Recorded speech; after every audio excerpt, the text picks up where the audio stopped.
Hi guys, happy Halloween. I just wanted to hop on here and kind of tell you a little bit about what I've been doing and maybe a little bit more about myself that you may or may not know. So, what was I gonna say? I'm like, I have. So, um, I'm Alex Narramore, the Mischief Maker, and I started the Mischief Maker as a cake business around 15 years ago, I think. And so I specialize in these hand sculpted sugar flowers. And so they are made piece by piece out of like an edible dough, which is something that people used to do a lot in like the 18th century. So I'm kind of weird in that way that I'm kind of living and working in my environment because that's kind of what they did. They would live with the sugar or with the flowers that they're sculpting outside and cut them and reference them. So they're living working in their own studio space, which is what my dream was, and that's what I always wanted to do. So I went to school for art. I grew up in Eastern Kentucky.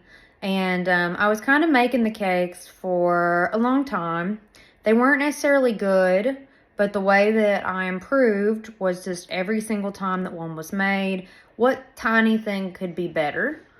And Mocha's had it. But I thought, what tiny thing could be better? And would make that small improvement and stare at the images until,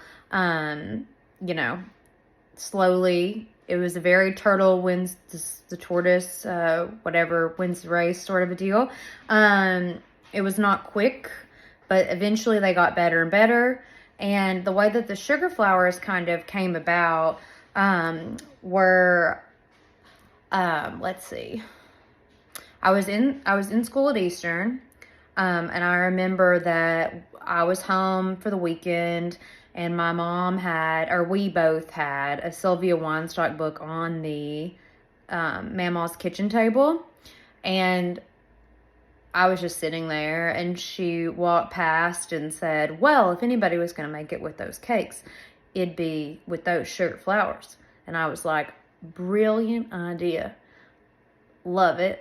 So I went and took an order immediately and didn't tell anybody. And I'm like, great, we have a wedding cake order. Fantastic. We're going to put sugar flowers on it. We didn't know how to make them at all. I didn't know how to make them. She didn't know how to make them. And the only reason that she helped me was because, she thinks weddings are very important. So she didn't want me to ruin someone's wedding, which I completely understand. And she was like, I'll help you do whatever. So she did. And we've been working on them together ever since. And we're kind of like side by side, pass them back and forth. And we work on all of them at my mama's house in Eastern Kentucky. So I'm based in Lexington, Kentucky, and that's where I bake everything. But since the sugar flowers take so long and they take focus, I like to work kind of in the mountains in solitude on them. I don't know. I just, it's good to get away and take a break from life here to do that. And I would say that the Sylvia thing did come full circle eventually. We were in a competition it wasn't a competition. It was actually an award show thing. I won Best International Wedding Cake Artist.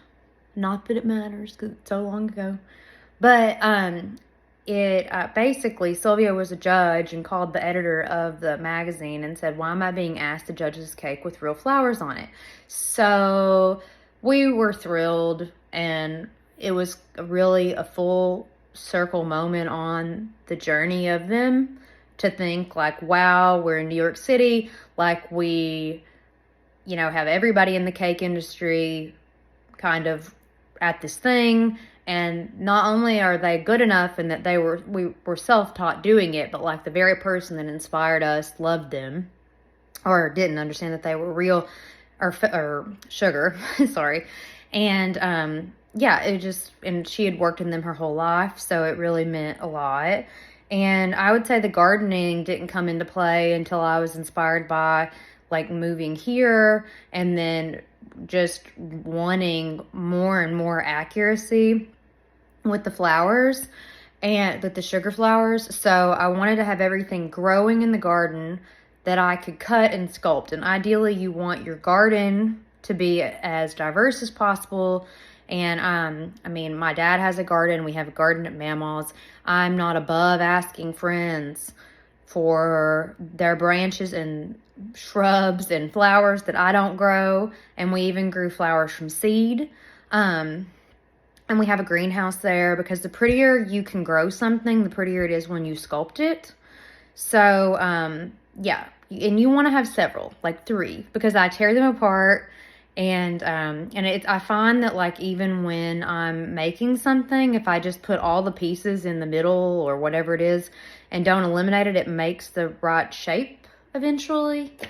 So, yeah, it's just, you just include it all. And most people wouldn't because they're just like, that's crazy and it's too much time. And I will spend like a week on a center sometimes. If I'm not familiar with the flower, I'll devote a week to the flower. It's not a quick journey. They are not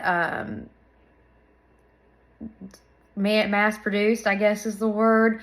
If I sculpt a rose, I'm going to go outside, cut the rose, sculpt it, take it apart piece by piece, do another one. And for that reason, you're able to choose the stage of bloom that you're sculpting. Like, is it tightly bound? Is it almost dying? And so I digress. But basically, the gardening has kind of led us to the new things that I've been doing and wanted to do. And that's kind of like my newsletter. I've been doing a newsletter on Substack with YouTube videos called The Mischief Maker.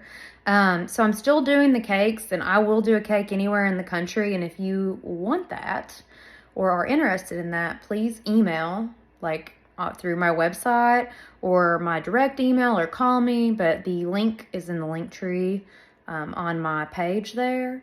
So if you want a cake, let me know.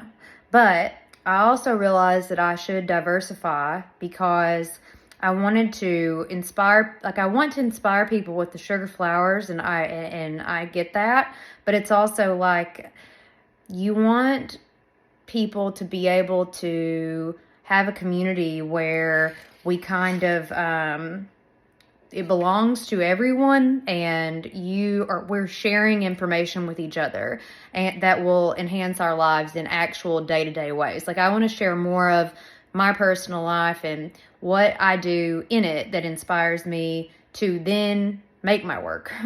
And so that's what I find. I find that what you do after 7 o'clock, kind of, it all ties together for me.